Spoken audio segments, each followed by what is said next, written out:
Now, some people are quite happy with the bill, like my friend and my congressman, Andy Ogles. Andy Ogles is saying that this is such a great bill and Trump has done such a good job. His head needs to be carved on Mount Rushmore. And this is Andy's exact words. I am asking Secretary Burgum, Secretary of the Interior, to put Trump on Mount Rushmore.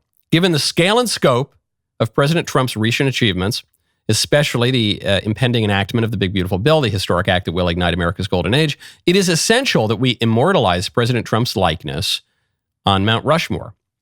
And he goes on to compare Trump to Washington, Jefferson, Teddy Roosevelt, so on. It's great. You can see there's a picture of it that Andy put out where if you added Trump's head, and not just his head, really his whole bust with the tie, Brioni suit, if you added what it would look like on Mount Rushmore. And everyone is laughing. It's kind of funny. I mean, it's a funny idea. It's not totally crazy. It's not totally crazy. I told you I was in Italy last week. I was seeing friends of mine that I had not seen in 16 years last time I was in Italy. And we're there and in speaking Italian.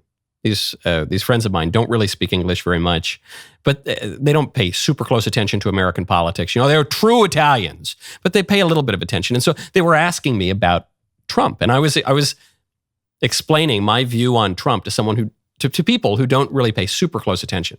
And I said, you know, and these friends of mine had mixed feelings on Trump. I said, how do I explain this to people who don't live in America, who don't follow this closely, who don't feel super tied into this? I said, let me just view it from the historical perspective. Whether you love him or hate him, Trump is an extremely significant figure in American history. Whether you might hate him, you might love him, you might pretend to feel indifference toward him, he is a really significant president.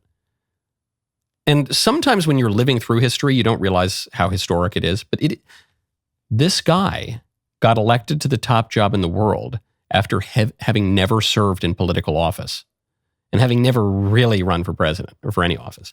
A little bit he ran in 2000. This guy took over the Republican Party. He destroyed two political dynasties, the Clinton dynasty and the Bush dynasty. He rewrote a lot of Republican orthodoxy in the Republican platform. He was booted out of office in odd circumstances, went out into the wilderness, became the second president ever to be elected to a non-consecutive second term after he was shot in the head, which happily only blew off a little piece of his ear, and had another assassination attempt on him weeks later. And then he comes back into office having won the popular vote as a Republican for the first time in 20 years. That's historic.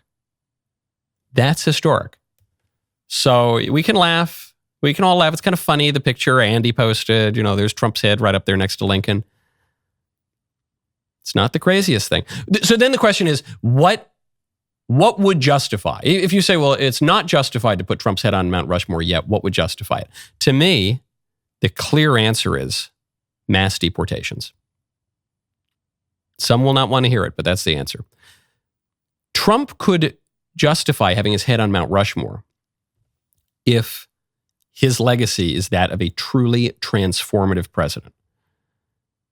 In retrospect, Clinton, George H.W. Bush, did he matter? Like a little bit, not really. He presided over the fall of the Soviet Union. That's interesting. But no, he's not. Reagan seemed transformational. George H.W. Bush, not transformational. Bill Clinton, not really transformational. George W. Bush, maybe a little bit more than Clinton because of the wars, but not really transformational. Barack Obama, a little bit more so, but Joe Biden, certainly not, was barely there. Trump could be. If Trump's legacy is, I cut taxes a lot and I made business a little easier, he won't be transformational. He could be a good president, but he wouldn't be transformational. If Trump deports the many millions, possibly tens of millions of foreign nationals who are illegal in this country, if Trump rewrites America's relationship with the world on trade, on war, on immigration, if he does those things, he will be transformational. And love him or hate him, he might deserve a spot on Mount Rushmore. I'm very glad you liked that clip. Now stop, ring the bell, subscribe. See you next time.